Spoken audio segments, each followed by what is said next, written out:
ప్రస్తుతం మనతో పాటు ప్రముఖ ఆధ్యాత్మికవేత్త జ్యోతిష పండితులు ప్రొఫెసర్ డాక్టర్ ముల్లపూడి సత్యనారాయణమూర్తి గారు ఉన్నారు. గురువుగారితో మాట్లాడదాం. నమస్కారం గురుగారు. నమస్కారం మణికంఠ గారు. ధనుసు రాశి వారి గురుగారు ఆగస్టు నెల 2026 ఏ విధంగా కలిసి రాబోతుంది?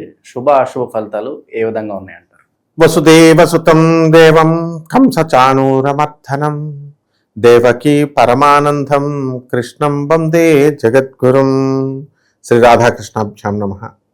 కృష్ణం వందే జగద్గురుం, అర్జునం వందే జగదేక వీరం. మనకి ఈ ధనుస్సు రాశి వారికి ఆగస్టు నెలలో అష్టమంలోకి మనకి ఈ యొక్క గురు బుధ గ్రహాలు సంచారం చేస్తున్నాయి. బుధుడు 24 జూలై నుంచి మధ్య వరకు, ఆగస్టు మధ్య వరకు మిథున రాశి సంచారం, తదనంతరం ఈ యొక్క కర్కాటక రాశి సంచారం చేయడం జరుగుతుంది. దీనివలన ఈ రాశి వారికి అందరికీ కూడా అనేకమైనటువంటి అప్పులు చాలా చక్కగా పట్టుకొచ్చిస్తారు. అందరూ కూడా కొత్త కొత్త ప్రాజెక్ట్స్ ఈ ధనుస్సు రాశి వాళ్ళందరూ కూడా చేయడం జరుగుతుంది. ఆ తర్వాత కొత్త ఆలోచనలు కూడా వస్తాయి. వ్యాపారాలు విస్తరింపజేయాలనేటటువంటి ఆలోచనలు వస్తాయి. అప్పిచ్చేవాడున్నాడు, ఆలోచనలు ఇచ్చేటటువంటి వాళ్ళు ఉన్నారు, వ్యాపారం చేసే దమ్ముంది.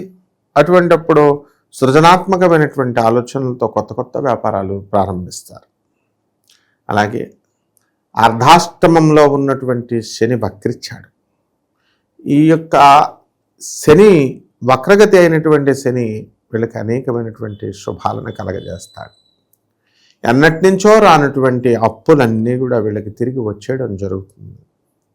స్థాన చలనము కలుగుతుంది. వేరే వేరే ఊర్లలో వెళ్ళాలేమో, ఏ ఊర్లో ఉద్యోగం వస్తుందో అని భయపడేటటువంటి వాళ్ళందరికీ కూడా వాళ్ళకి చక్కగా వీళ్ళకి నచ్చినటువంటి ప్లేస్లో ఉద్యోగం రావడం అనేటటువంటిది జరుగుతుంది. అలాగే ఈ ధనుసు రాశి వారికి అందరికీ కూడా భాగ్యంలో ఉన్నటువంటి శుక్ర, కేతు, రవి గ్రహాల ప్రభావాల వలన వీళ్ళ పితృదేవతల నుంచి రావాల్సినటువంటి ఆస్తుపాస్తులన్నీ కూడా వీళ్ళకి ఈ నెలలో కొంతమందికి సెటిల్మెంట్ అయిపోవడం జరుగుతుంది. కోటాను కోట్ల మందికి కామన్ ప్లాట్ఫారంలో చెప్పబడేటటువంటి రాశి ఫలితాలు కాబట్టి ఇవి. వీళ్ళందరూ కూడా వ్యక్తిగత జాతకాలు తెలుసుకోవాలనుకుంటే తప్పకుండా వీళ్ళు మనల్ని సంప్రదించాల్సినటువంటి అవసరం ఉంది. ఎన్నో దేవాలయాలు వెళ్ళామండి, మేము ఎన్నో పూజలు చేసి వచ్చామండి, హోమాలు. కనబడిన జ్యోతిష్కుడు లేడండి, తిరగని హోటల్ లేదు, తినని తిండి లేదంటది నా శిష్యురాల్లో ఒక ఆమె.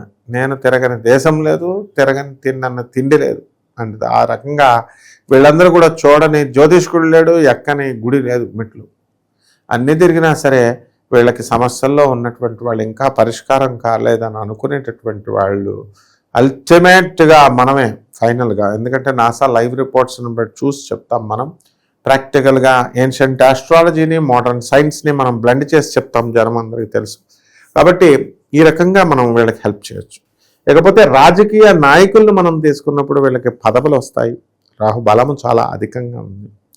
అలాగే ఈ యొక్క సినిమా యాక్టర్లు మనం తీసుకున్నప్పుడు సినిమా యాక్టర్లు మనం కొంతవరకు చూసుకోవాలి. ధనుసు రాశిలో చెందినటువంటి మరి ఈ మధ్యకాలంలో మీరు చూడండి, మరి లతా మంగేష్కర్ గారు, ఆ తర్వాత ఈ యొక్క వెంటనే మనకి జానకి గారు, వీళ్ళందరూ కూడా మనకి ఈ చనిపోవడం అనేటటువంటిది ఈ నెలలో మనకి చూసాం మనం గత 3-4 నెలల నుంచి. సో అనారోగ్యం, శ్వాసకోశ సంబంధమైనటువంటి అనారోగ్యాలు ఇవన్నీ కూడా వీళ్ళకి మనకి ధనుసు రాశి వాళ్ళకి రావడానికి అవకాశాలు ఉంటాయి. గంధర్వులు అంటే గురుబలం చాలా అధికంగా ఉండాలి, గానం బాగా చేయాలి. సో ధనుసు రాశికి చెందినటువంటి వాళ్ళు అన్నమాట వీళ్ళంతా కూడా, ఎవరైతే విద్వాంసులు ఉన్నారో. సో ఈ రంగంలో మనకి ఆరోగ్యం జాగ్రత్తగా చూసుకుంటూ ధనుసు రాశి వాళ్ళు ముందుకి వెళ్ళాలి. ఏదైనా మొత్తం మీద ప్రేమ వాళ్ళ వ్యవహారాల్లో పచ్చి పైలేస్గా వీళ్ళు ముందుకు వెళ్ళిపోవడం జరుగుతుంది. అలాగే అత్తగారుల నుంచి అనేకమైనటువంటి సహకారాలు వీళ్ళకి రావడం జరుగుతుంది. అలాగే విదేశాలకు వెళ్ళి ఉద్యోగాలు చేయాలనుకునేటటువంటి వాళ్ళకి వీళ్ళందరికీ కూడా మంచి అవకాశాలు వస్తాయి. కేవలం ప్రభుత్వ ఉద్యోగస్తులకే కాదు, ప్రైవేట్ ఉద్యోగస్తులు కూడా డిఫరెంట్ పోస్టుల్లో ఉన్నటువంటి వాళ్ళు, డిఫరెంట్ కంపెనీస్లో ఉన్నటువంటి వాళ్ళు, అరే ఈ ఇండియాలో మాకేం సరిపోవట్లేదు ఈ డబ్బు, మేము ఫారినర్లలో సంపాదించాలా అని అనుకునేటటువంటి వాళ్ళందరూ కూడా వీళ్ళు అవకాశాలు వస్తాయి. ఇంతకాలం కూడా వాళ్ళకి వీసాలు అనేటటువంటివి రాలేదు, కానీ ప్రజెంట్ ఇప్పుడు వీళ్ళందరూ కూడా వీసాలు రావడం వెళ్ళడం అనేటటువంటివి జరుగుతుంది. అలాగే రైతుల దగ్గరికి వచ్చేసరికి బ్రహ్మాండమైనటువంటి పంటలు వేస్తారు, కమర్షియల్ క్రాప్స్ బ్రహ్మాండంగా వేసి సంపాదిస్తారు. లాభాలు దాన్ని నమ్ముకున్నటువంటి రైతులను అంటిపెట్టుకున్నటువంటి కమిషన్ ఏజెంట్స్ ఎవరైతే ఉన్నారో అటువంటి వాళ్ళు కూడా బ్రహ్మాండంగా వీళ్ళు సంపాదించడం అనేటటువంటిది జరుగుతుంది. అయితే ధనుస్సు రాశి వారికి యవ్వనంలో ఉన్నారు కాబట్టి వీళ్ళందరూ కూడా ప్రేమ వ్యవహారాల్లోకి ఇరుక్కోవడానికి అవకాశాలు ఉంటాయి. అంటే వీళ్ళ యొక్క ప్రమేయం లేకుండానే అవతల అమ్మాయిలు వచ్చి వీళ్ళని పరిచయం చేసుకోవడం, వీళ్ళతో ఉండడం ఇలా జరుగుతూ ఉంటాయి. మరి వీళ్ళ యొక్క అటువంటిప్పుడు వీళ్ళ భార్యలు ఊరుకోరు కదా, అంటే అట్లాంటి ఫ్యామిలీ ప్రాబ్లమ్స్, స్వీట్ ప్రాబ్లమ్స్ వస్తాయి. సో ఏముంది, ఇప్పుడు వీళ్ళు క్యాజువల్గా డేటింగ్ ఇల్లీగల్ రిలేషన్స్, కోలివింగ్లు సుప్రీంకోర్టే ఇచ్చింది అని చెప్పి పోలీసులు కూడా వదిలేశారు. అది ఆ కొటేషన్ భర్త చెప్తాడు, భార్య ఏమంటుంది ఇంకా ఎథిక్స్ లేవా అయితే అని అంటుంది. ఈ రకంగా ప్రారంభించినటువంటి యుద్ధము మరి గురుగ్రహము బాగుండలేదు కాబట్టి కొన్ని వాగ్వాదాలకి వెళ్ళడానికి అవకాశాలు ఉంటాయి. అయితే ఈ యొక్క రాహు ఉన్నాడు కాబట్టి మాయాజాలంతో ఏదో ఒక మాయమాటలు చెప్పి భర్త భార్యని ఒప్పించేస్తాడు.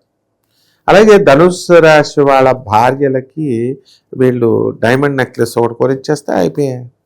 ఈ విధంగా వీళ్ళంతా కూడా ధనుస్సు రాశి వాళ్ళకి కొత్త ఉద్యోగాలు వీళ్ళకి వస్తాయన్నమాట.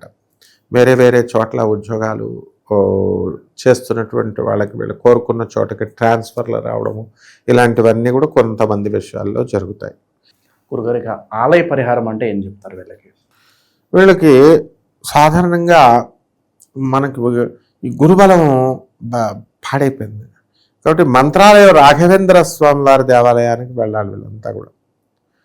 ఎమ్మగనూరు దిగి అక్కడి నుంచి మంత్రాలయం ఉంది, లేదా డైరెక్ట్ మంత్రాలయానికి వెళ్ళొచ్చు. అక్కడ సాక్షాత్తు రాఘవేంద్ర స్వామి గురు రూపంలో ఉన్నారు. ఆయన సమాధి బృందావనం ఉంటుంది, వాళ్ళ దర్శనం చేసుకోవాలి స్వామివారిది. అలాగే జగద్గురు ఆయన కాబట్టి రాఘవేంద్ర స్వామి వారి యొక్క మొదటి జన్మను కనుక మనం తీసుకున్నట్లయితే ఆయన ప్రహ్లాదుడి అవతారం కాబట్టి మనకు తెలుసు. శ్రీమన్నారాయణమూర్తినే ప్రసన్నం చేసుకుని ప్రహ్లాదుడి నరసింహ అవతారంలో ఆయన కుమారుడు మనవడు బలిచక్రవర్తి వీళ్ళందరూ కూడా మంచిగా చక్కగా పైకి వచ్చారు. అటువంటి ప్రహ్లాదుడి అవతారం మొదటి అవతారం. తర్వాత రెండవ అవతారంగా సత్యవతిని పెళ్లి చేసుకున్నటువంటి శంతన మహారాజు అంటే భీష్ముడు తండ్రి.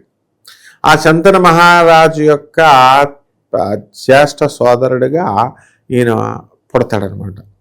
ఎవరు? మన రాఘవేంద్ర స్వామి వారు. అతని పేరు బాహ్లికుడు. అతను అంటే భీష్ముడు పెదనాన్న. అతను ఏం చేస్తాడు, తర్వాత ఇక్కడ వెళ్ళి దుర్యోధనుడు యొక్క పార్టీలో అతని తరపున పోరాడతాడు ధర్మానికి వ్యతిరేకంగా. ఆశ్చర్యపోతాం మనం, ఏమిట్రా బాబు రాఘవేంద్ర స్వామి ఎలా చేశాడు ఏంట్రా నాయన, అవతల దుర్యోధనుడి పార్టీలో చేరడం ఏమిట్రా బాబు అని. కర్ణుడు, ద్రోణుడు, కృపాచార్యుడు ఇలాంటి వాళ్ళంతా వెళ్ళలేదా అంటే వాళ్ళు టోటల్ పాపాత్మలు కాదు, వాళ్ళు వాళ్ళ కర్మలు వాళ్ళ లాక్కెళ్తాయి. అలాగే మూడవ అవతారంలో శ్రీకృష్ణదేవరాయలు, కన్నడగల రాజు అయినటువంటి కృష్ణదేవరాయలు, తెలుగులో కూడా మనకు అమోక్తమాల్యత రాశాడు. అటువంటి ఆయన యొక్క కుల గురువు అయినటువంటి కుల వ్యాస తీర్థులుగా రాఘవేంద్ర స్వామి వారు పుట్టారు. పుట్టిన తర్వాత ఇక విపరీతమైనటువంటి పుణ్యం చేశారు ఈ జన్మల్లో రాఘవేంద్ర స్వామి. మోక్షం రావాలంటే ఇంత ఒక బిందెడు పుణ్యాలు చేయాలని ఏదో ఉందనుకో, మోక్షం రావాలంటే దానికంటే కూడా 100 బిందెల పుణ్యం ఎక్కువైపోయింది దీనికి. దాంతో పరమాత్మ బ్రహ్మదేవుడు ఏం చేశాడంటే, నాయనా రాఘవేంద్ర, నువ్వు మంత్రాలయంలో వెలిసి వచ్చినటువంటి భక్తులందరినీ కూడా వాళ్ళ యొక్క కష్టాలను పంచుకుంటూ మీరు వాళ్ళ యొక్క కష్టాలను తీసేయమన్నారు.